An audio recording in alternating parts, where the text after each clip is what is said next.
Hello friend, एक बार फिर आप लोगों का स्वागत करती हूँ आपके चैनल मिस्टीरियस क्लासेस पे।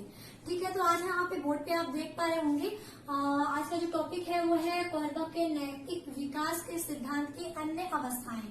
क्योंकि आपको पता है कोहलबर्ग का जो मेन है, जो कि उन्होंने जीन पियाजे के जो सिद्धांत है उन्हीं को आधार बना के अपना नैतिक विकास का सिद्धांत दिया था। तो उसमें जिसमें उन्होंने 3 अवस्थाओं में बांटा था, जिसकी वीडियो जो है वो ऑलरेडी मैंने अपलोड कर दी है। अगर आप पहली बार इस वीडियो चैनल पे आए हैं, इस वीडियो को देख रहे हैं, तो उस वीडियो की जो लिंक है वो भी मैं इसी वीडियो के डिस्क्रिप्शन बॉक्स में दे दूंगी। और प्रीवियस जो चैप्टर मैंने सीडीपी के कवर किए हैं उसकी भी लिंक वहाँ पे अवेलेबल होगी। और जहां तक इस वीडियो की बात है, इसमें हम जो कि एग्जाम में कभी कभार पूछा है, इसलिए जो ये 4 अवस्थाएं हैं जो कि कोहलबर्ग के नैतिक विकास की अवस्थाओं के कुछ अन्य सिद्धांत हैं, तो ये 4 जो है वो हम इसके अंतर्गत देखेंगे आज के वीडियो में। अन्य सिद्धांत ये भी जो बहुत ज्यादा इम्पोर्टेंट है, खास तौर से 3rd और 4th, ये दोनों ज्यादातर पूछे जाते हैं एग्जाम में। तो चलिए हम वीडियो की शुरुआत करते हैं। बाकी अगर आपको आज की ये वीडियो अच्छी लगेगी तो आपको पता है कि अगर नए वीडियो को लाइक करना है और शेयर करना है दोस्तों के साथ, और चैनल को सब्सक्राइब अगर नहीं किया है अभी तक तो प्लीज चैनल को आप लोग सब्सक्राइब भी कर दीजिएगा। तो चलिए फिलहाल हम वीडियो की शुरुआत करते हैं।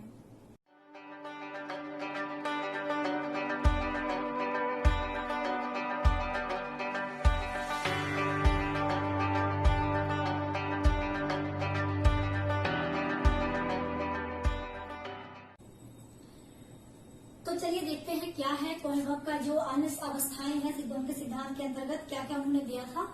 तो जो नैतिक विकास का मेन उनका सिद्धांत था, जिसमें उन्होंने 3 अवस्थाएं बताई थी और तीनों अवस्थाओं में 2-2 चरण थे, यानी टोटल 6 चरण थे और 3 अवस्थाएं थी। बाकी उन्होंने कुछ और भी अवस्थाओं का जिक्र किया था, जो कि हम एक एक करके देखेंगे कि क्या है। छोटा सा वीडियो रहेगा, बहुत ज्यादा लेंथी नहीं जाएगा और बहुत ज्यादा डिटेल में इसको नहीं पढ़ना है, केवल बेसिक चीजें पढ़नी है इसकी और समझना है कि आखिर ये है क्या। अगर आप समझ जाएंगे सारे पॉइंट्स को, चारों जो यहाँ पे लिखे गए हैं अवस्थाएं, तो आप आराम से, अगर इससे घुमा फिरा कर भी क्वेश्चन आता है तो आप आराम से कर लेंगे। तो चलिए देखते हैं क्या है। पहली इन्होंने जो अवस्था बताई है स्व केंद्रित अवस्था। ठीक है, स्व केंद्रित अवस्था इन्होंने बताई है। और स्व केंद्रित जो अवस्था है वो कब से कब तक रहती है, तो तीसरे यानी बालक के जो तीसरे वर्ष से 6ठे वर्ष तक की आयु होती है वो स्व केंद्रित अवस्था के अंतर्गत आती है। अब इसको स्व केंद्रित क्यों बोलते हैं, आप इसको यहाँ से समझिए। स्व मीन्स होता है अपना, और केंद्रित मीन्स किसी जगह पे फोकस करना, केंद्रित करना। ठीक है, यानी जो ये वाली अवस्था होगी वो बच्चों के केवल स्वार्थ से ही घिरी रहेगी। तो यही लिखा गया है कि इसमें जो भी व्यवहारिक क्रियाएं होंगी वो व्यक्तिगत आवश्यकताओं व इच्छाओं के चारों ओर केंद्रित होगी। ठीक है, इसका मतलब कि बच्चा जो है उन्हीं नैतिक व्यवहारों को, यानी जो भी वो उसमें नैतिक विकास का जो भी विकास होगा वो कहीं न कहीं बच्चे के लाभ के लिए होना चाहिए, यानी उससे ही घिरा होना चाहिए, स्व केंद्रित होना चाहिए। यानी बच्चा जो है केवल उन्हीं नैतिक चीजों को सीखता है जिससे उसमें अपना फायदा हो, जो कि उससे मतलब अपने से अपने ऊपर ही अगर वो केंद्रित है तभी वो उन चीजों को सीखता है। जो भी वो नैतिक व्यवहार सीखेगा, जो भी व्यवहारिक क्रियाएं होंगी, व्यक्तिगत आवश्यकताओं और इच्छाओं के चारों ओर ही घिरी होंगी। यानी बालक के खुद के आवश्यकताओं और बालक के खुद की इच्छाओं के चारों तरफ ही वो व्यवहारिक क्रियाएं घूमेंगी। यानी वो उन्हीं चीजों को एक्सेप्ट करेगा जो कि उसके मतलब की हो। सिंपल। ठीक है, अगर उसके मतलब की नहीं है तो वो नहीं सीखता। तो ये था, यानी इसीलिए इसको बोलते हैं स्व केंद्रित अवस्था। और जो छोटे जो बच्चे होते हैं उन्हें केवल अपने आप से मतलब होता है, उन्हें नहीं पता होता कि क्या सही क्या गलत। अगर उन्हें गलत चीजें भी सिखा के कुछ टॉफी वगैरह का लालच दे दे या फिर किसी और चीज का लालच दे दे तो बच्चा उसको भी कर लेगा, क्योंकि उसे ये नहीं पता कि ये सही है और ये गलत। उसे केवल इतना पता है कि हमने उनकी बात मानी तो हमको कुछ न कुछ प्रॉफिट होने वाला है।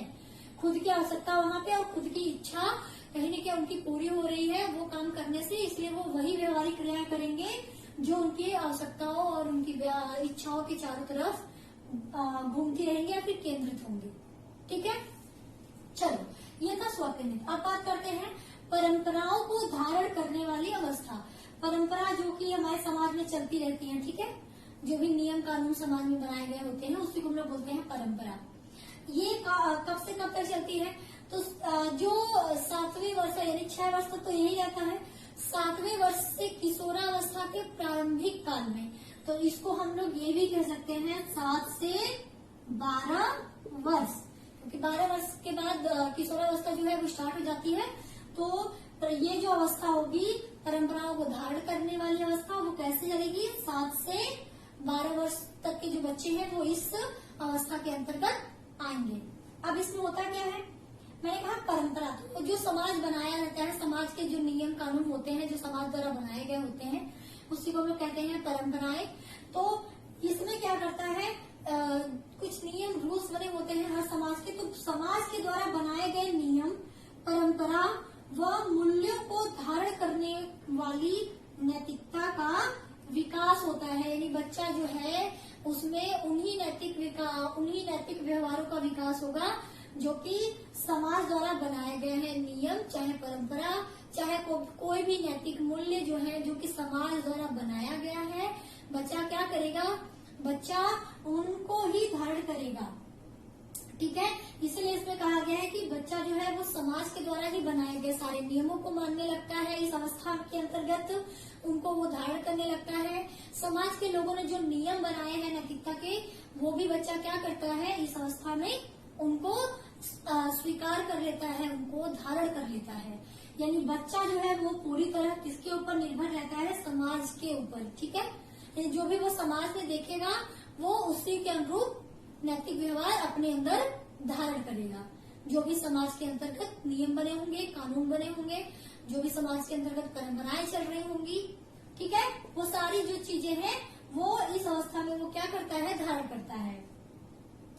और इसमें जो बच्चा है उसे वो अच्छाई और बुराई का ज्ञान हो जाता है। बच्चा ये समझने लगता है कि नहीं ये अच्छी चीज नहीं है, तो वो उसे बुरा कहेगा। जब बच्चा समझ जाएगा कि अच्छी चीज है तो वो उसे अच्छा भी कहेगा। ठीक है, यानी उसे ये फर्क पता, इस अवस्था में उसे ये फर्क नहीं पता था कि गलत क्या है, सही क्या है, अच्छाई क्या है, बुराई क्या है। छोटे बच्चों को केवल अपने आप से मतलब होता है, अगर उनको स्वार्थ का वो चीज है तो वो करेंगे। लेकिन इस अवस्था में क्या है, बच्चे नियम को तो मानते ही हैं, लेकिन उन्हें ये काफी हद तक पता चल जाता है कि कुछ चीजें गलत है, कुछ चीजें सही है। जैसे चोरी करना गलत है, झूठ बोलना गलत है, तो बच्चे समझ जाते हैं कि ये क्या है, ये बुराई है एक तरह की। बड़ों का आदर करना, छोटों को रिस्पेक्ट देना, ठीक है, तो ये सब क्या है? बड़ों की सहायता करना, तो ये सब क्या है? अच्छाई है। तो बच्चा समझ जाएगा कि क्या है, ये अच्छाई है, तो उसको भी बच्चा क्या करेगा? स्वीकार करेगा, समझ जाएगा। तो इस अवस्था में क्या था, ये अवस्था 7 से 12 वर्ष तक चलती है। इस अवस्था में बच्चे जो है वो अच्छाई व बुराई की पहचान करना समझ जाते हैं।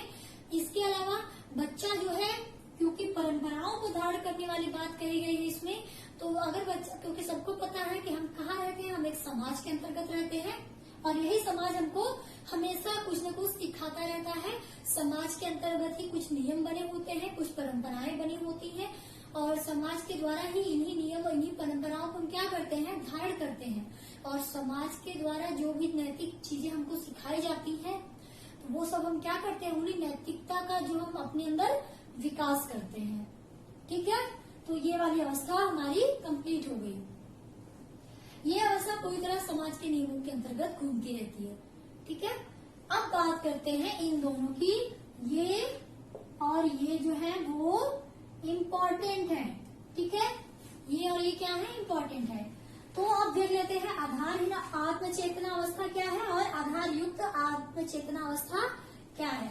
तो आधारहीन आत्मचेतना अवस्था जो है वो किशोरावस्था से जुड़ी होती है। जब बच्चा 12 वर्ष क्रॉस कर लेता है, 13 प्लस जो चलता है, वो हम कह सकते हैं कि 12 वर्ष के बाद जो हमारी किशोरावस्था जो शुरू हो जाती है, तो ये जो पूरी अवस्था है वो कहाँ चलती है? कहीं न कहीं वो किससे जुड़ी होती है? वो किशोरावस्था से जुड़ी होती है। ठीक है, अब इसमें और क्या है? बालक का सामाजिक विकास, शारीरिक विकास और मानसिक विकास होने लगता है। आपको पता है जब बच्चा किशोरावस्था में होता है तो उसकी जो काफी चीजें उसमें उसकी उस टाइम उसकी ग्रोथ जो है, उसका डेवलपमेंट जो है वो बहुत तेजी से ग्रोथ मतलब विकास होता है। सारी चीजों का शारीरिक विकास भी उनका होता है, उनका मानसिक विकास भी अच्छा होता है उस टाइम, और उनका जो है सामाजिक विकास भी उस टाइम काफी हद तक ज्यादा होता है, क्योंकि बच्चा बहुत ज्यादा लोगों के साथ घुला मिला रहता है। समाज में सामाजिक लोगों के साथ भी वो उठने बैठने लगता है। तो इस अवस्था में क्या होता है, बच्चे में शारीरिक विकास भी होगा, सामाजिक विकास भी होगा और आपका मानसिक विकास भी होता है। यानी बालक का सामाजिक, शारीरिक और मानसिक विकास जो है इस अवस्था के अंतर्गत तीव्र होता है। ठीक है। आधारहीन आत्मचेतना। आत्मचेतना का मतलब क्या होता है?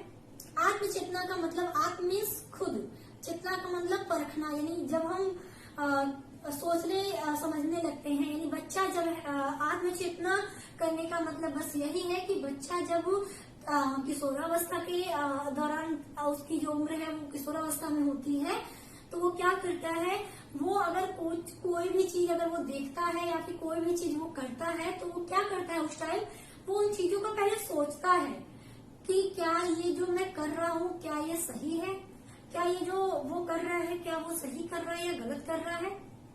मीन्स वो जो भी चीजें करता है उसको क्या करने लगता है, उसको तोड़ने लगता है एक तरह से कि जो वो काम कर रहा है वो सही कर रहा है या नहीं कर रहा है। ठीक, यानी जो बच्चा है वो पूरी तरह इसमें थोड़ा सा माइंड सेटअप उसका ज्यादा हो जाता है, तो वो सारी चीजों को परखने लगता है, सोचने लगता है, उसको चिंतन करने लगता है, जो भी खुद वो करता है उन सारी चीजों का, और जो भी उसके व्यवहारिक गुण जो होते हैं, उन सारे जो व्यवहारिक गुण से संबंधित उसके अंतर्गत गुण है, वो उनकी आलोचनात्मक व्याख्या भी इस अवस्था के दौरान कर सकता है। ठीक है। यानी उसको आलोचना करने की भी प्रवृत्ति जो है इस अवस्था में देखी गई है।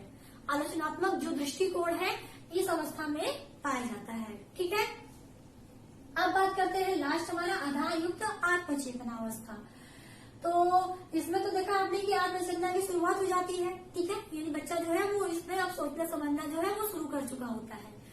इस अवस्था में क्या होता है, पहले तो ये चरम अवस्था होती है किसकी, नैतिक या चारित्रिक विकास की ये चरम अवस्था होती है। अब बात करते हैं कि इस अवस्था के अंतर्गत क्या होता है। तो आपको पता चल गया है कि थर्ड वाले हमने जो अवस्था है उसमें हमने जान लिया कि आत्मचेतना की शुरुआत हो जाती है। और इस अवस्था में क्या होता है कि उसका माइंड सेटअप बहुत तीव्र हो जाता है, क्योंकि ये चरम अवस्था होती है। तो इसमें जो भी चीजें हैं, उसमें जो भी नैतिक व्यवहार होंगे, जो भी उसके अंदर चारित्रिक विकास होंगे, वो सारी चीजों को क्या करने लगता है, उसको अच्छे से परखने लगता है। हर चीज को वो बखूबी परखता है, अच्छे से परखता है।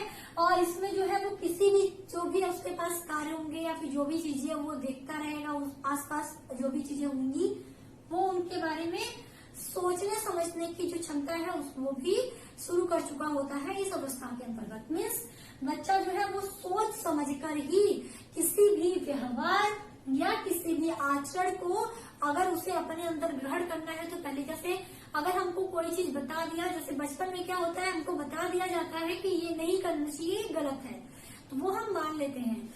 लेकिन इस अवस्था में क्या होता है, जैसे हमको कोई बता दिया कि ये चीज नहीं करना है, तो हम क्या करेंगे, किसी के बताने भर से हम वो चीज नहीं मान लेते हैं, क्योंकि इसमें हमारा माइंड सेटअप बहुत अच्छा होता है, तीव्र होता है। बच्चा, ये चरम अवस्था होती है नैतिक और चारित्रिक विकास की।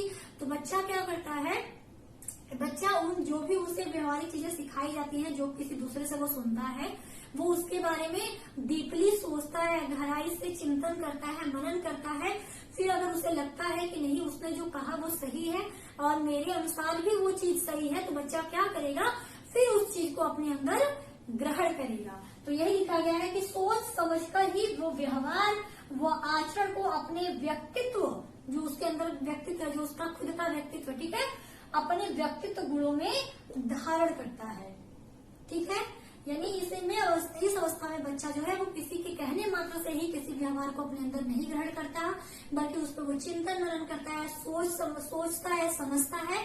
फिर अगर उसको सारी चीजें सही लगती हैं, फिर उसके अनुसार फिर वो अपने अंदर उस चीज को धारण करता है, ग्रहण करता है।